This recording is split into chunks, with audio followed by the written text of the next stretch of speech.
तो म्हणला, हे बघ, तूही घोटाळा करशील आणि मलाही भीक मागायला लावशील बरं का. नमो माय भाषा. हे बघ, तू अडकू नकोस. अहो जाऊ द्या, काय अडकायचं आणि काय नाही. शेवटी तुम्हाला आपल्याला पेन्शन आहे ना, खाऊ आपलं भाजी भाकरी, पण त्याची त्यांनी नड भागू द्या. आहे ना इथे प्रत्येक खुर्चीवर हेच आहे ना. कशाला विचारू, तुमची काय साक्ष काढायची गरज आहे का? मला माहिती आहे ना, तुम्ही त्यातलेच आहे. A to Z, A to Z, कोणी सुटलं नाही याच्यातून.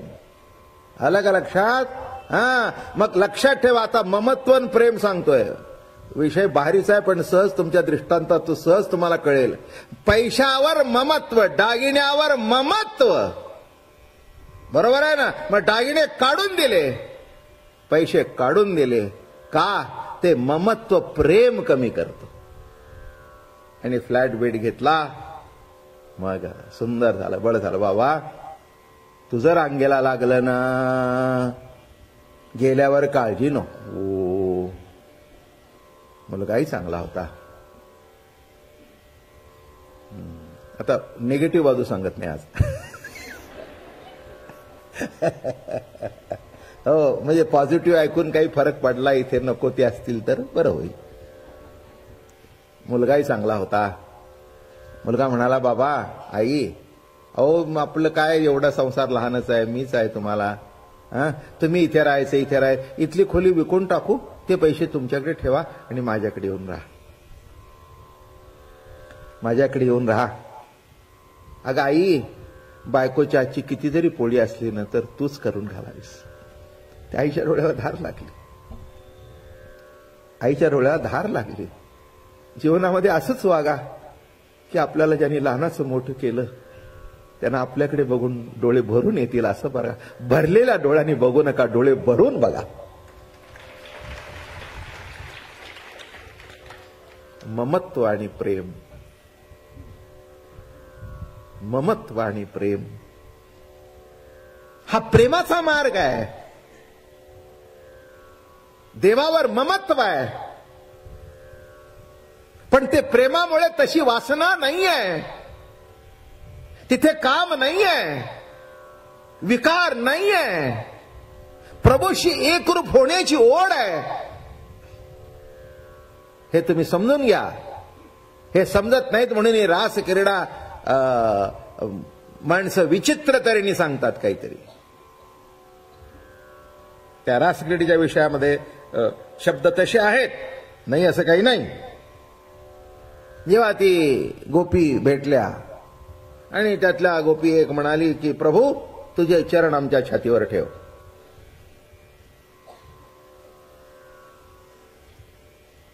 सांगणाऱ्याने अत्यंत शृंगारक तऱ्हेने सांगू शकतात, तसं नाही आहे. तुझे चरण आमच्या हृदयावर ठेव एवढं म्हटल्यानंतर तो म्हणाला, अरे तुमच्या हृदयामध्ये अहंकार भरलेला आहे, माझे चरण जर तुमच्या हृदयावर ठेवले तर तो दोष माझ्या चरणात येईल. अरे म्हणे तुझे चरण लागल्यानंतर दगडाची जर अहिल्या झाली, तुझ्या चरणाच्या स्पर्शाने जन्म जन्मांतराचं पाप धुवून जातं. अरे तुझ्या चरणाचा महिमा तुला माहिती नाही का? कालियाच्या डोक्यावर नाचलास तेव्हा त्याचं विष संपलं. मग आमच्या हृदयातलं जे अहंकाराचं विष आहे ते तुझे चरण लागल्याशिवाय ते जायचं नाही, हा त्याच्यातला मतितार्थ आहे.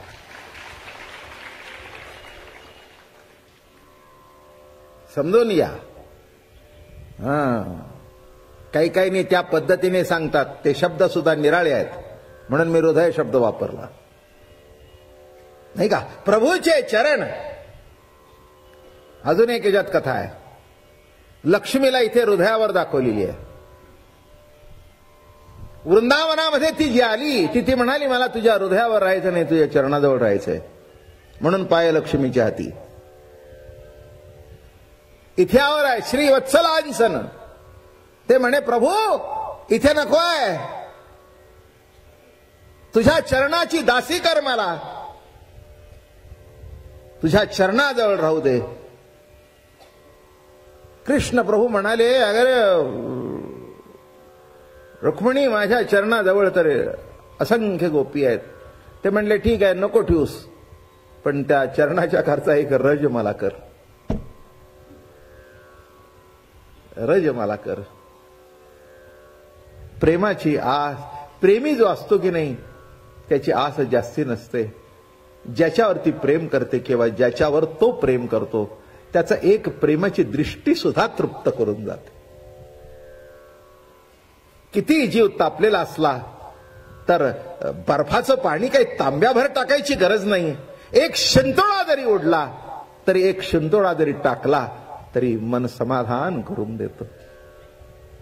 कशा करता सांगतोय मी, एक सांगू का शेवटी,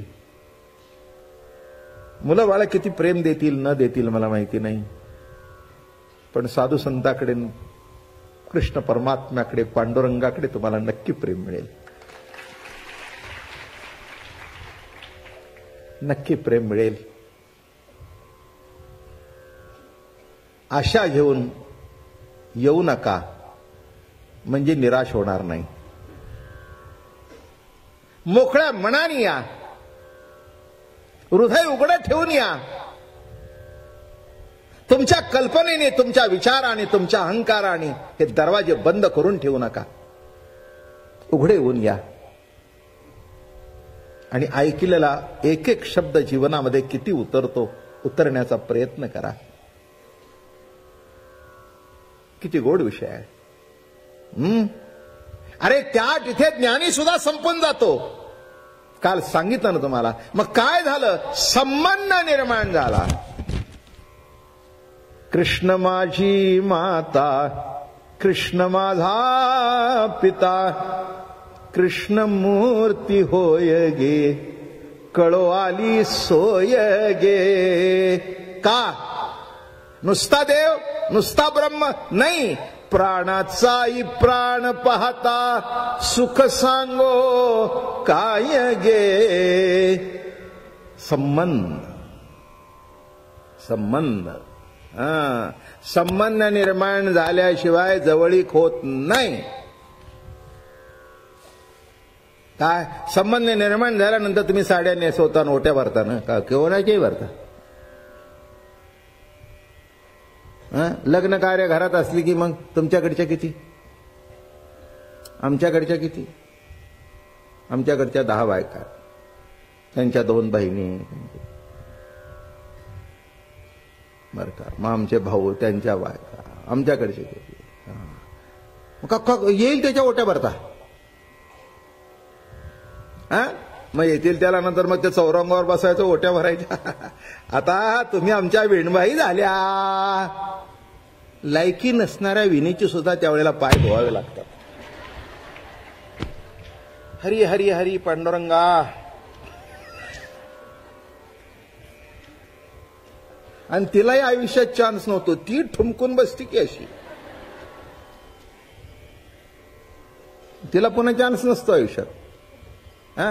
कोण पाय धुतं, तोंडामध्ये नको ते भरलेलं आहे, कोण पाय धुतं हिचं. पण मग ती अगदी ठमकून बसते चौरंगावर, मग ते स्वस्तिक काढून घेऊन. घे एक आयुष्यात चान्स आहे, घे मिरवून. काय विनोदाचा भाग सोडून द्या.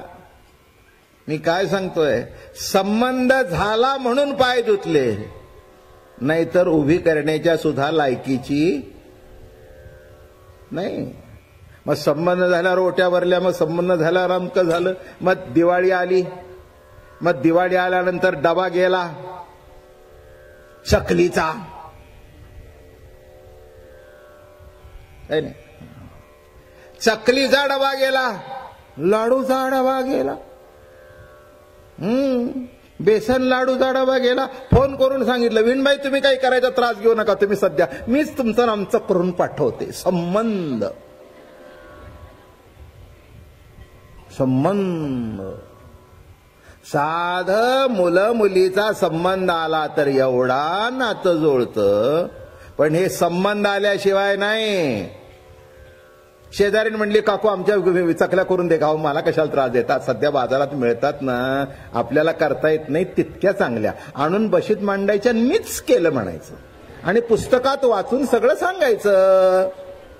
थोडेसे गहू घ्या, थोडेसे ज्वारी घ्या, जरा भाजा, त्याची भाजणी करा.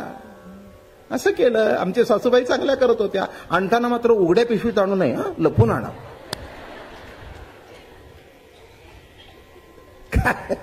आता काय सगळं कोण कशाचं काय करतो. मग आता मला सांगा, ते साजूक लाडू बिडू काय तुम्हाला सांगू. मग फोन आला, खरंच हो काय तुमचे लाडू सुंदर झाले हो, जो येईल तो कौतुक करतोय. येईल तो कौतुक करतोय. मी गप्प बसते, पण हे सांगतात आमच्या विणीने केलं. अगं तू नाही गप्प बसलीस तर बाई कसली मग तू. तुम्हाला कोणाला बोलत नाही उद्या या अजिबात. पण म्हातारा कसा आपला मोकळा. आमच्या तिकडून काही कळतं का नाही, काय म्हणतील माणसं. आपण का अगं म्हणलं माझ्या हे डोक्यातच येत नाही. बरोबर यायचंच. कळलं का. अरे इथे सुद्धा प्रेमच आहे, लक्षात ठेवा. संबंधाशिवाय जमत. तसं एक लक्षात ठेवा, आपल्याला कृष्ण चरित्र ऐकायचंय, आपल्याला वारी करायची, आपल्याला भजन करायचे, तो परमार्थ म्हणून नाही तर प्रभूशी कुठेतरी संबंध निर्माण होणं हे महत्वाचं आहे. आणि गोपिकांनी संबंध निर्माण होणं म्हणून सांगितलं की आमचे पाय तुझ्या हृदयावर घे. ही साधी घटना नाही आहे. कोण कोणाचं करतो. असं बसताना लागलं तर म्हणतो जरा सरून बसाना. आणि जेव्हा त्या गोपिका विनंती करतायत आणि मग त्यांनी सांगितलं की अरे कृष्णा, त्या नमो